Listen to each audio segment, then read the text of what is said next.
Big TV భక్తి సమాచారం WhatsApp ఛానల్లో జాయిన్ అవ్వండి. అన్ని విశేషాలు ఎప్పటికప్పుడు తెలుసుకోండి.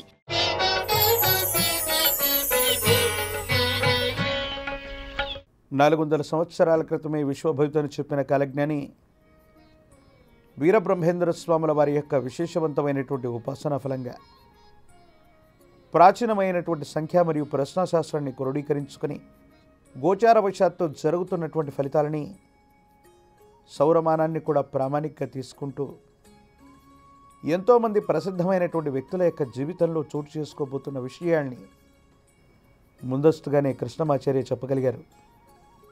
ఈరోజు కార్యక్రమంలో కూడా మరో ముఖ్యమైనటువంటి అంశాన్ని గురించి మనం తెలుసుకునేటువంటి ప్రయత్నం చేద్దాం.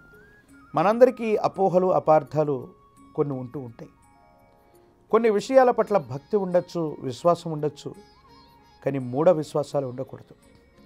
400 సంవత్సరాల క్రితం విశ్వభవితను చెప్పిన కాలజ్ఞాని వీరబ్రహ్మేంద్ర స్వాముల వారు సమాజంలో ఉన్న ఎన్నో అసమానతలని, ఎన్నో మూఢాచారాలని రూపుమాపగలిగినటువంటి మహిమాన్వితమైనటువంటి సంఘ సంస్కర్త.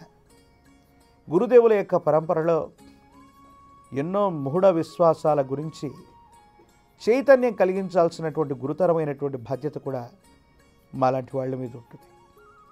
ఈ మధ్యకాలంలో ఆంధ్రప్రదేశ్కు సంబంధించినటువంటి ఉప ముఖ్యమంత్రి వర్యులు మాన్యశ్రీ కొనిదెల పవన్ కళ్యాణ్ గారి యొక్క ధర్మపత్ని, ఆవిడ విదేశీరాలైనప్పటికీ కూడా వారి కుమారుడికి సంబంధించినటువంటి ఒక ప్రమాదం నుండి బయటపడ్డందుకో లేదా మనసులో ఉన్నటువంటి మొక్కు కారణంగానో కలో వెంకటనాయక అంటూ ఉంటాం కదా, అటువంటి వెంకటేశ్వర స్వామి వారి యొక్క సన్నిధానానికి వెళ్ళి ఆవిడ తల వెంట్రుకల్ని సమర్పించుకున్నారు. చాలామంది దీన్ని శిరోముండనంగా కొంతమంది వ్యక్తులు సోషల్ మీడియాలో ప్రచారం చేశారు. దీన్ని నేను గతంలో ఖండించాను, మళ్ళీ ఖండిస్తున్నాను. ఏ ఆలయ ప్రాంగణంలోనైనా భక్తితో శిరోజాలను సమర్పించుకోవటం శిరోముండనం కాదు, తల వెంట్రుకల్ని భగవంతుడికి సమర్పించడమే. వీటిని తలనీలాలు ఇవ్వటం అని అంటారు. పండితులకు తెలియనిది కాదు, పామరులు కూడా తెలుసుకోవాల్సినటువంటి అంశం. శిరోముండనం చేయటం వల్ల భర్తకి ఏదో హాని జరుగుతుంది, భర్త ఏదో ఇబ్బంది పడతాడన్నటువంటి విషయం గురించి సోషల్ మీడియాలో విశేషవంతమైనటువంటి చర్చ జరిగింది.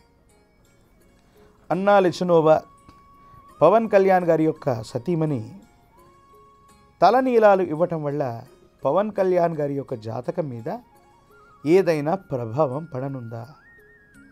ఈ కారణంగా ఆవిడ తీసుకున్న ఈ నిర్ణయం ఆయన సమీపమైన భవిష్యత్తు మీద ఏదైనా ప్రభావాన్ని చూపెట్టేటువంటి అవకాశం ఉందా అన్న విషయం గురించి మనం తెలుసుకోబోతున్నాం.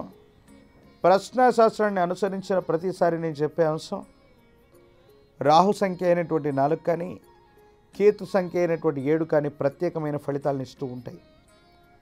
రాహు సంఖ్య అయినటువంటి 4 వస్తే ప్రతికూలవంతమైన ఫలితమని, కేతు సంఖ్య అయినటువంటి 7 వస్తే కొన్ని ప్రతికూలవంతమైన ఫలితాలు కూడా కొన్ని సందర్భాల తర్వాత అనుకూలంగా మారుతాయని చెప్తూ ఉంటాను.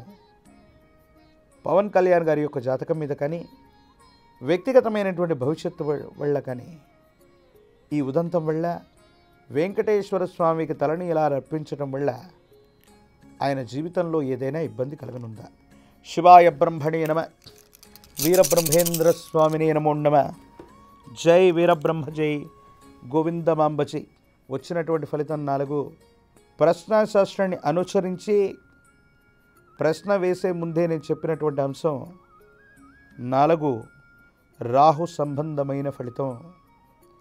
ఈ ఉదంతం వల్ల స్వామివారి యొక్క ఆలయ ప్రాంగణంలో తలనీలాలను సమర్పించటం శిరోముండనం కిందికి రాదు, కానీ తలనీలాలు సమర్పించినటువంటి ఉదంతం ఆవిడ అన్యమతానికి సంబంధించినటువంటి వ్యక్తి, తాను సనాతనమైన సంప్రదాయానికి చెందకపోయినప్పటికీ కూడా మన ఆడపడుచుగా మన ఆచారాల్ని వ్యవహారాల్ని పాటించినందుకు మనం సంతోషించాలి. కానీ ఎందుకో తెలీదు, ప్రశ్నాశాస్త్రాన్ని అనుసరించి వచ్చినటువంటి ఫలితం కొన్ని సందర్భాల్లో మొక్కులను తీర్చుకునేటప్పుడు అవ్వచ్చు, సాంప్రదాయాలు పాటించే సందర్భంలో అవ్వచ్చు, యజ్ఞయాగాది క్రతువులు చేస్తున్నప్పుడు అవ్వచ్చు, వైదిక సంబంధమైనటువంటి క్రతువులు చేస్తున్నప్పుడు అవ్వచ్చు, నియమనిష్టలతో కూడిన జీవన విధానంతో భగవంతుడి యొక్క సన్నిధానంలో క్రతువులను ఆచరించాలి. మరి ఏమైందో తెలియదు కానీ పవన్ కళ్యాణ్ గారి యొక్క వ్యక్తిగతమైనటువంటి జీవితం మీద, ఆరోగ్యపరమైనటువంటి అంశాల పట్ల కానీ, ఇతరత్రా స్థితిగతుల వల్ల కానీ వీటికి సంబంధించినటువంటి విషయంలో ఏదైనా ప్రభావం చూపెట్టేటువంటి అవకాశం ఉంటుంది. కలో వెంకటనాయకః, ఈ కలియుగంలో ప్రత్యక్ష అవతారమూర్తి వెంకటేశ్వర స్వాముల వారు. అక్కడ ఏ విషయంలో కూడా స్వల్పమైనటువంటి దోషాన్ని చేసినటువంటి వ్యక్తులు కూడా కాలగర్భంలో కలిసిపోయినటువంటి ఫలితాలు మనకు తెలుసు. ఒక స్త్రీగా మన భారతావనికి సంబంధించినటువంటి సంప్రదాయాల్ని ఆవిడ పాటించింది.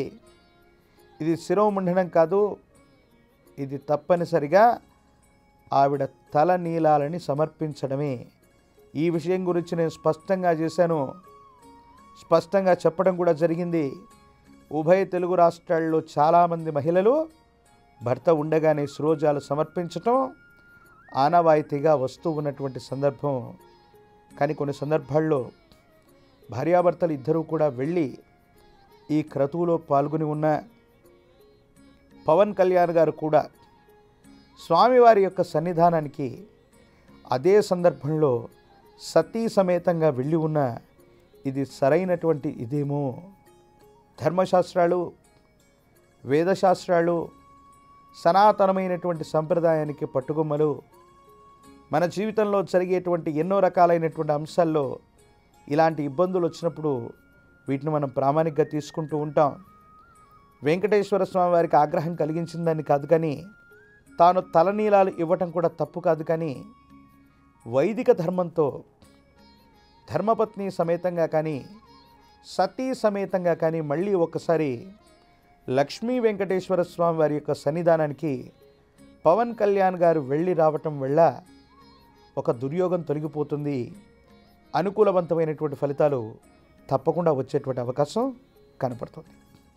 మరో ముఖ్యమైనటువంటి అంశంతో మళ్ళీ కలుసుకుందాం. అంతవరకు సెలవు. నేను మీ కృష్ణమాచార్య, శ్రీ బ్రహ్మపదం. జై వీరబ్రహ్మ, జై గోవిందమాంబజీ.